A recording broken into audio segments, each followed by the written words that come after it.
मित्रांनो, हा जो टर्मिनल तुम्ही आत्ता पाहत आहात, गेल्या जवळपास 10 वर्षांपासून मी एकच स्ट्रॅटेजी फॉलो करत आहे. आणि तुम्ही पाहाल, की बऱ्याच YouTube चॅनल्सवर तुम्हाला खूप साऱ्या स्ट्रॅटेजीज सांगितल्या जातात. तर या चॅनलवरही मी सगळ्या स्ट्रॅटेजी सांगू शकतो. पण मला असं वाटतं, की जर एका स्ट्रॅटेजीमध्येच तुमच्या सगळ्या समस्या सुटत असतील, तर मग दुसरी कोणती स्ट्रॅटेजी किंवा वेगळे इंडिकेटर्स लावण्याची गरजच नाही. सध्या तुम्ही स्क्रीनवर जे पाहत आहात, तो एक गोल्डचा चार्ट आहे, बरोबर आहे ना? आणि इथे मी जी स्ट्रॅटेजी, जो इंडिकेटर गेल्या 10 वर्षांपासून वापरत आहे, मला कधीच दुसरा इंडिकेटर किंवा दुसरी स्ट्रॅटेजी वापरण्याची गरजच भासली नाही, म्हणून आज मी तुम्हाला तीच स्ट्रॅटेजी सांगणार आहे. तर पहा, जर तुम्ही इंडिकेटर सेक्शनमध्ये गेलात, तर इंडिकेटर सेक्शनमध्ये गेल्यावर तुम्हाला हे सगळे इंडिकेटर्स दिसतील, बरोबर आहे का? आणि दुसऱ्या YouTube चॅनलवर जर तुम्ही जाऊन पाहिलत, तर तुम्हाला प्रत्येक स्ट्रॅटेजीचा, प्रत्येक इंडिकेटरचा कुठेतरी तरी व्हिडिओ मिळेल. ते लोक सांगतात, की तुम्हाला जो सूट होतो, तो इंडिकेटर लावून तुम्ही तुमची ट्रेडिंगची यात्रा सुरू करू शकता. पण मला असं वाटतं, की इथे सूट होण्यासारखी काही गोष्टच नाही. म्हणजे इथे असं नाही, की कुणाला हा टेस्ट आवडेल, कुणाला हा टेस्ट आवडणार नाही. इथे फक्त एकच गोष्ट आहे, की जेव्हा तुम्ही ट्रेडिंगसाठी बसता, तेव्हा कॅन्डल्स किंवा वर जातील किंवा खाली जातील किंवा मग सरळ आडवे हॉरिझॉन्टल चालतील. तर मी जे इंडिकेटर वापरतो, तेच मी तुम्हाला सांगतोय आणि त्याशिवाय तुम्हाला दुसरा कोणताही इंडिकेटर वापरण्याची गरज नाही. हा इंडिकेटर जो मी लावून तुम्हाला सांगतोय, त्याला मी ब्रह्मास्त्र म्हणतो आणि गेल्या 10 वर्षांपासून मी हीच स्ट्रॅटेजी सतत वापरत आहे. तर आपल्याला ट्रेंडकडे जायचंय. ट्रेंडकडे गेल्यावर मूव्हिंग ॲव्हरेजकडे जायचंय आणि मूव्हिंग ॲव्हरेजवर गेल्यावर त्याची सेटिंग थोडी बदलायची आहे. तर पहिला इंडिकेटर मी लावला आहे ई-एम-ए आणि ई-एम-एला मी साध्या सिंपलमध्ये बाय डिफॉल्ट सेटिंग होती, ती मी एक्स्पोनेन्शियलमध्ये बदलली आणि त्याचा रंग मी हिरवा ग्रीन केला आणि 20 वर सेट केला. ओके. तर हे तयार झालं. बघा, ही हिरव्या रंगाची लाईन तुम्हाला दिसतीये, हे 20चं ई-एम-ए आहे. पुन्हा एकदा मी इंडिकेटर सेक्शनमध्ये जाईन, ट्रेंडमध्ये जाऊन ई-एम-ए पुन्हा निवडेन. पहिला ई-एम-ए मी 20 वर सेट केला होता. दुसरा ई-एम-ए मी 40 वर सेट करणार आहे. ओके. 20 आणि एक्स्पोनेन्शियलमध्ये कन्व्हर्ट केलं आणि याचा रंग मी ठेवतो, हे घ्या. ठीक आहे. हे तयार झालं. बघा, एक 20चं झालं, एक 40चं झालं. तर मी आत्तापर्यंत 2 मध्ये वापरले आहेत. तिसऱ्या इंडिकेटरवर पुन्हा जाईन, ट्रेंडवर क्लिक करीन, मूव्हिंग ॲव्हरेजवर जाईन आणि हे मी पुन्हा तसंच बदलून टाकीन. तर आधी आपण 20चं लावलं होतं, दुसरं आपण 40चं लावलं होतं. तिसरं आपण 55चं लावणार आहोत. ओके.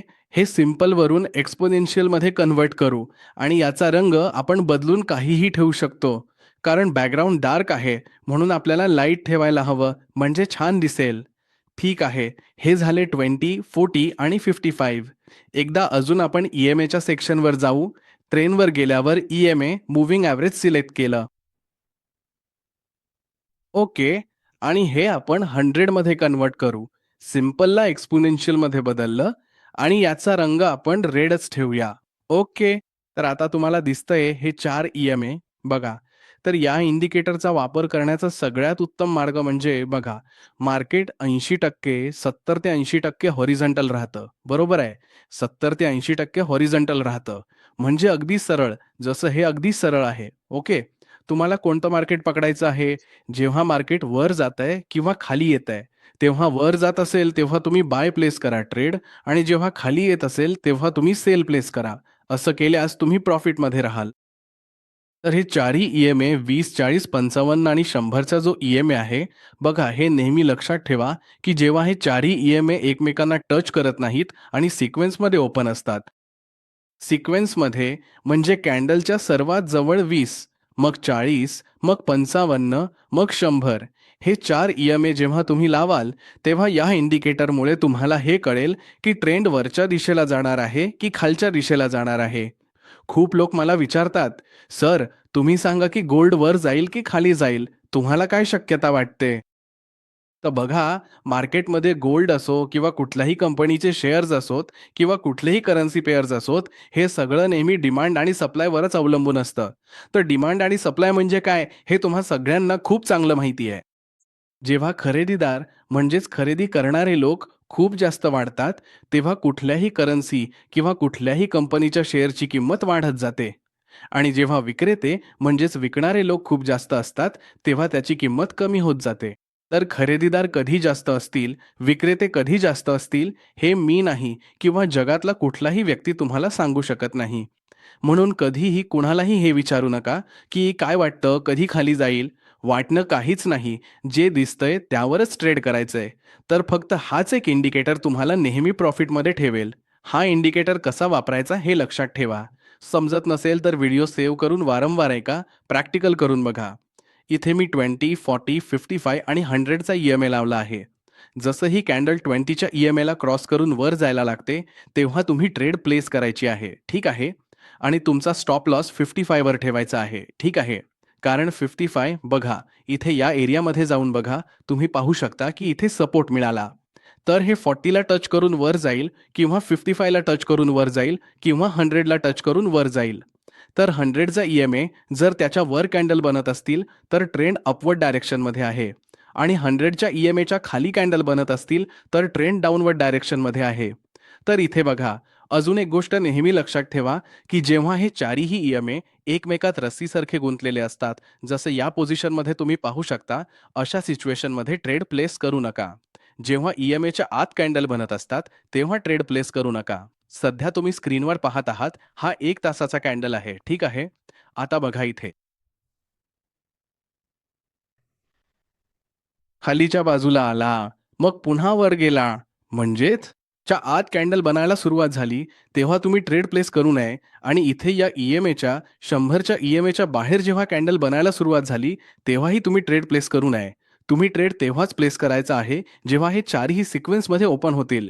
सिक्वेन्समध्ये ओपन झाले की म्हणजे कॅन्डलच्या सर्वात जवळ 20चं ई-एम-आय असावं, मग 40चं, मग 55चं आणि शेवटी 100चं. ठीक आहे? तर बघा, आता इथे जी सिच्युएशन आली आहे, या सिच्युएशनमध्ये दोरासारखं बनायला सुरुवात झाली आहे. म्हणजे जेव्हा हे चारही एकमेकांत गुंततात आणि दोरासारखं दिसायला लागतात, अशा सिच्युएशनमध्ये तुम्ही स्वतःला ट्रेडिंगपासून दूर ठेवायला हवं. आता बघा, इथे पुन्हा एकदा सिक्वेन्स ओपन झाला आहे. जर तुम्ही बायची ट्रेड घेतली असती, तर इथे तुम्ही खूप चांगला प्रॉफिट बुक करू शकला असता. तर हेच एक मोठं ब्रह्मास्त्र आहे. तुम्ही बॅक चार्टवर जाऊन, कुठल्याही प्लॅटफॉर्मवर जाऊन हे ई-एम-आय वापरू शकता. तुम्ही मागे जाऊन तपासू शकता, की याने कसं परफॉर्म केलं आहे आणि त्याच्या आधारावर तुम्ही तुमची ट्रेडिंगची यात्रा सुरू करू शकता.